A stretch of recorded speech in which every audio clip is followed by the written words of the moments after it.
and welcome to Crunch Time. My name is Jack Bogdan. My name is Alex Grinlin. Good. Good. And this is our review of PixelJunk Shooter 2.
So that was the trailer for PixelJunk Shooter 2. Here is some footage from PixelJunk Shooter 2. So Alex, you've played PixelJunk Monsters, but you haven't had a chance to play the PixelJunk Shooter series. No, this looks all very new and very foreign to me. All right, so let me for those who haven't played PixelJunk Shooter, the first one, it's basically Q Games' take on a twin-stick shooter where you play a ship on a mining expedition when things kind of go wrong. And so the main goal of this game is that you rescue the miners, collect points, find hidden diamonds, and escape the levels without dying. And how would you die, you might ask? Well, good question, Alex. How would you die, Jack? Good question, Alex. There are elements, basically, earth elements. There's water, there's lava. And in the past game, there was magnetized fluids, which were attracted to you, but then you had to trigger magnets to grab them. In this game, they've introduced a few new ones, which are poison, which is basically a cloud of gas that makes it so that your ship spins constantly through it, so it's very hard to control. Okay. There's also a light element, whereby you have to actually light up plants and grab lit up little balls and grab them with you to light up certain areas to see what you're doing. And all of these elements interact with each other. So for example, to light up those plants, you need to trigger lava flows to go and heat up the plants, which will then grow and create light. There's also actually a gaseous flammable gas element from the first game, which also makes an appearance here. But as you can see, there's 2 people in this, which was not in PixelJunk Shooter 1. They've added co-op and they've added online.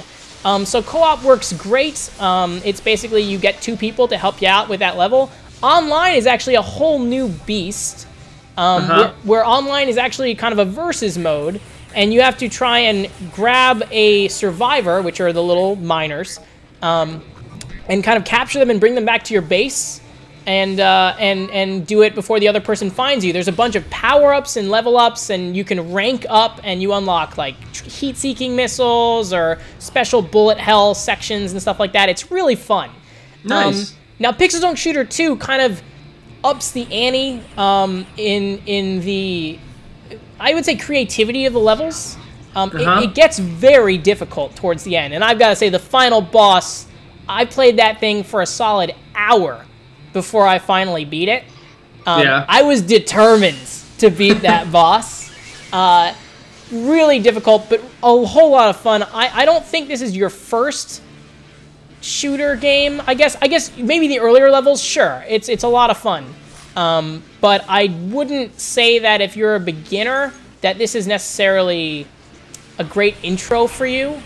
It kind of beginner and just twin sticks in general. Yeah, I mean, it kind of expects a lot. There's so many different mechanics they've added in. So, for example, when you're in the light levels, which come later on, there's okay, so you have to make sure that there's light, because when there's not light and you're in darkness, ghosts start appearing on the screen and they start going towards you, and if they catch you, you die and you're dead and you have to restart. So, I mean, it's very much like, oh, you screwed up. The other thing is that if you, like right here, you see both of these people just overheated and died. Getting close to lava. Oh, I'm sorry, I forgot to mention, another really fun element from the first game was Mario-esque suits, where when you went into the suit, you had new abilities. So, for example, there was an inverter suit where instead of shooting, instead of being hurt by lava and overheating, you were overcooling by being near water, and lava was actually immune to you. There's some other really cool ones added here. I don't remember the name of it, but you kind of chomp in one direction, so you kind of move like in straight lines to cut through the levels, which is pretty fun. I think it's called I can't remember. Chomper Suit. I think it might be called Chomper Suit. But anyway, regardless, there's some really fun additions there. It plays so much. I mean, it's not like a whole new game. Like there's not so little content that it feels like an expansion pack. But if you're a fan of PixelJunk Shooter, or you had fun with the first one, definitely get this one. It is a lot of fun. And so me having up, should I play the first one before playing this one? Because I know you said, there's some difficulty spikes. Does it depend on you being familiar with all of these mechanics, or does it kind of walk you through how to do this stuff? It does a great job at the beginning of, if you're new to the series, it catches you up on what happened in the first game as far as story goes, because there's definitely a story, and it's a lot of fun, and it's great. But it also, it'll hold your hand if you've never played before. And we'll show you the basics. It's the first few levels are very simple, and then it ramps up significantly following that first section. So I would say you should be okay. If you're a gamer, it shouldn't be too hard to pick up on it. If you're playing with somebody who might be new to something like this, it's certainly possible that they would be able to do it. It would just take some time, and don't expect to save everybody. So the doors to escape only open after you've saved everyone in the level or they've died, right? So as long as they're either dead or they're alive, but if they're all taken care of, quote unquote, you can leave. Then the goal is to just stay alive and not get killed by lava or what other elements or enemies are after you. Right. And the are you only rewarded if they all survive, if you save them all? By rewarded, I wouldn't say that you're only rewarded for saving them all. I mean, you need a certain number of them alive to move on to the next section. Okay. So you kind of do need to try and save them. And if you lose 5 guys within your grouping, because levels are actually rather long. I mean, you go into one section and then there's 4 levels in there. So it's actually a good chunk of time. But if you I forgot what I was saying. If you kill 5 of them in that grouping, in that chunk that you're in, you have to start over because you've lost your lives. So yeah, I mean, there's definitely a level of difficulty here, and it's a challenge. But as a gamer, and as somebody who really enjoys the formula that they used in the first game, it's a blast. Cool. So, definitely, if you own a PlayStation 3, get this game. And again, you don't need to play the first one first. I would say that if you enjoyed the second one, go back and play the first one. You will feel right at home. There is not a whole lot different as far as gameplay goes. There's some new enemies in the second one. Again, I mentioned there's a new bullet hell kind of section now where there are these plants that do a bullet hell where it's just hundreds of bullets just shooting in all directions like that. So you have to follow the pattern and then grab the plant from its center thing and pull it out, kind of like a little plant uvula, and then shoot at it to kill it so that it won't die. Like, there's a lot of really fun stuff like that. And it looks like these folks just died playing this game. So, again, you know, it is a little difficult, but it's a hell of a lot of fun. So, highly suggested, PixelJunk Shooter 2. Seek it out. So how much is it? $10. $10. That's a nice price. It's a nice... How many hours of content did you say? With the bosses and with all of the content in there, I would say 7 or 8 hours. Okay. I mean, it's cool. a solid game. Solid, Yeah. totally worth $10. Gorgeous. The soundtrack is fantastic. High frequency bandwidth, where the folks that worked on it the first time worked on it again this time. It's really it's really fun.